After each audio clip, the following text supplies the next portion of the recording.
Nous sommes à l'orée du 21e anniversaire du naufrage du bateau le Joola. Vous nous faites encore une fois l'amitié de répondre à notre invitation. Soyez-en remerciés.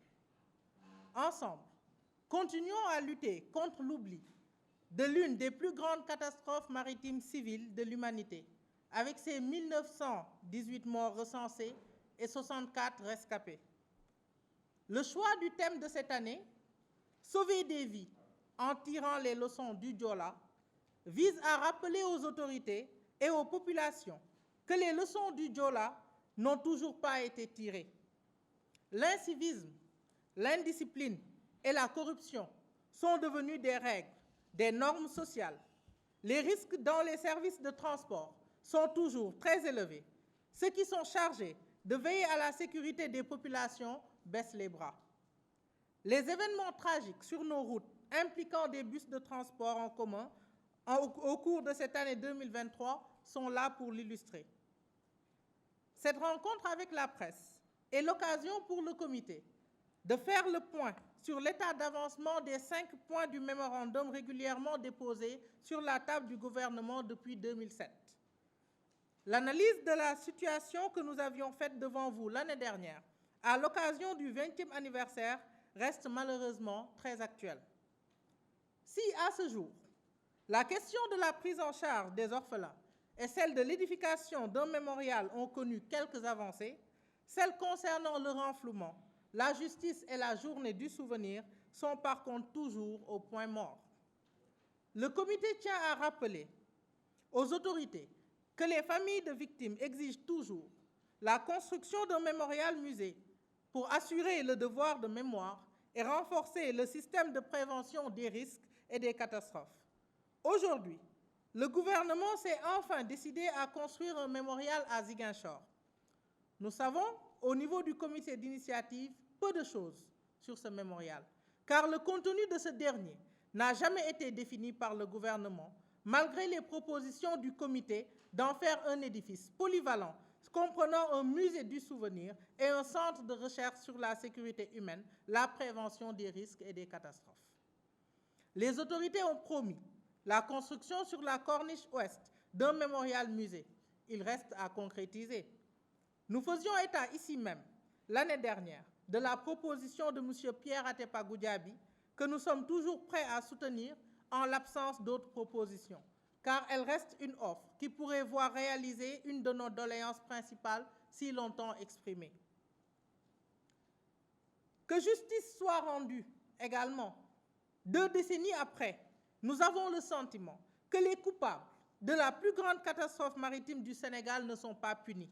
Nous sommes révoltés parce que le culte de l'impunité reste largement entretenu, voire même encouragé. Nous sommes inquiets aussi parce que cette culture de l'impunité peut, à tout moment, être encore à l'origine de préjudices irréparables à la société sénégalaise. Il s'agit aussi de l'assistance complète à tous les orphelins du Joola. Lors du 20e anniversaire, nous soulignons la stratégie de l'État de jouer avec le temps et par ce biais d'éliminer la plupart des orphelins. La création de l'Office national des pupilles de la nation a été salutaire, mais n'a pas permis de prendre en charge convenablement les orphelins du Joola. Certains n'ont bénéficié des allocations de prise en charge que durant 1 ou 2 mois. La décision de prendre en charge financièrement les orphelins non déclarés pupilles n'a été prise que le 17 février 2021. Et là encore, non seulement une minorité a été prise en compte, mais également un montant arbitraire a juste été alloué, sans prendre en compte la durée normale de la prise en charge.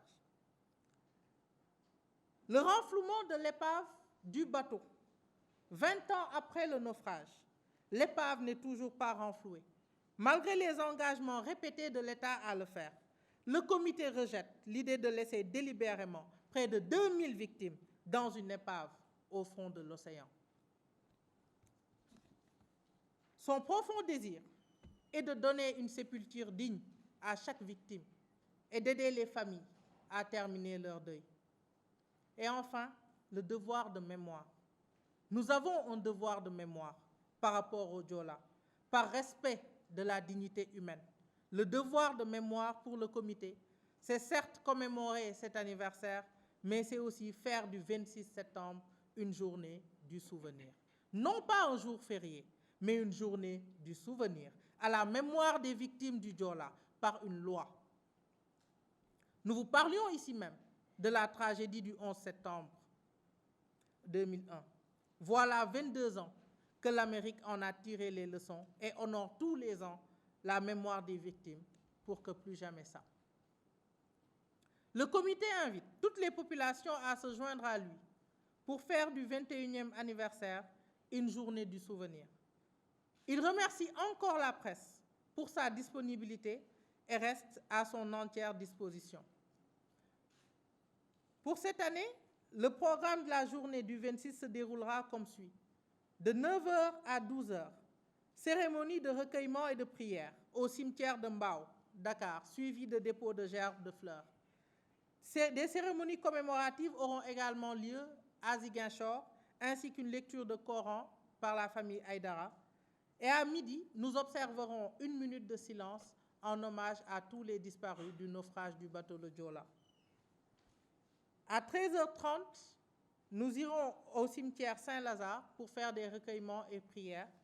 Et enfin, à 16h, nous procéderons au traditionnel dépôt de gerbes de fleurs à la place du souvenir. Le Joola est et restera une expérience traumatisante. Mais nous sommes convaincus que nous n'avons pas de façon individuelle et collective tiré de cette catastrophe toutes les leçons utiles à notre sécurité et notre mieux-être. Il faut surmonter notre souffrance pour nous interroger sur ce qui est arrivé. Les mêmes interrogations sont toujours là. Et par rapport à la situation des pupilles, vous savez, on est 21 ans après le drame. Qu'on parle toujours de la situation de la prise en charge des orphelins, pour moi, c'est quelque chose de très, très, très grave. Pourquoi? Parce que tous ces orphelins-là, aujourd'hui, ils ont grandi. Mais ils ont grandi en ayant manqué d'un parent à cause d'un drame qui a été de la responsabilité de l'État. Donc, il ne s'agit pas juste de dire qu'on reconnaît cette responsabilité, mais il s'agit aussi de l'assumer. Et en l'assumant aujourd'hui, ces enfants, ils ont eu droit aujourd'hui, c'était le devoir de l'État de les prendre en charge depuis 2002.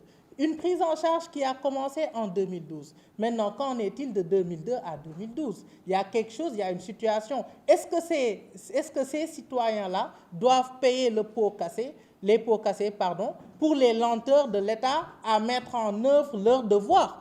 Je ne pense pas. Donc aujourd'hui, il y a un dû qui est là. Et pour nous, c'est aussi simple que ça. Il y a quelque chose qui leur est dû. Et ce qui leur est dû doit leur revenir de droit. Donc aujourd'hui, c'est là notre position pour tous les orphelins du bateau le Joola.